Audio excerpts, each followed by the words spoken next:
ప్రపంచవ్యాప్తంగా ఫుట్బాల్ ప్రేమికులను ఎంతగానో అలరిస్తున్న FIFA world cup ముగింపు దశకు చేరుకుంది. ఈ నెల 19న స్పెయిన్, అర్జెంటీనా టైటిల్ కోసం తలపడనున్నాయి.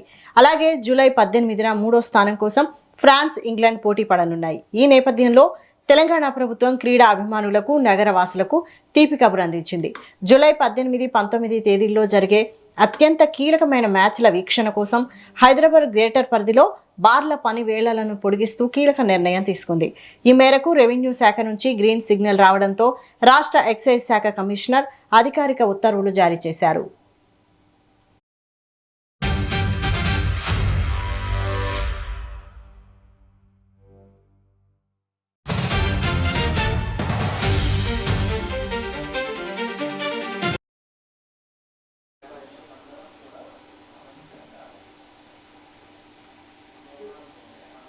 రాష్ట్ర ఎక్సైజ్ శాఖ కమిషనర్ జారీ చేసిన ఉత్తర్వుల ప్రకారం జూలై 18, 19 తేదీల్లో రాత్రి తెల్లవారుజామున 4:30 గంటల వరకు మద్యం విక్రయాలు జరుపుకోవచ్చు. అలాగే జూలై 19న జరిగే గ్రాండ్ ఫైనల్ మ్యాచ్ వీక్షణ కోసం 19, 20 మధ్య తెల్లవారుజామున 3 గంటల వరకు బార్లను తెరిచి ఉంచేందుకు అనుమతినిచ్చారు.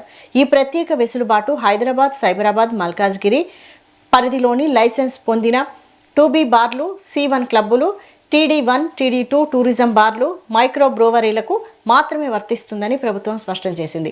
తెలంగాణలో 2 రోజులు బార్ల సమయాలు పొడిగింపు ఫిఫా వరల్డ్ కప్ సందర్భంగా స్పెషల్ పర్మిషన్ ఇచ్చాయి.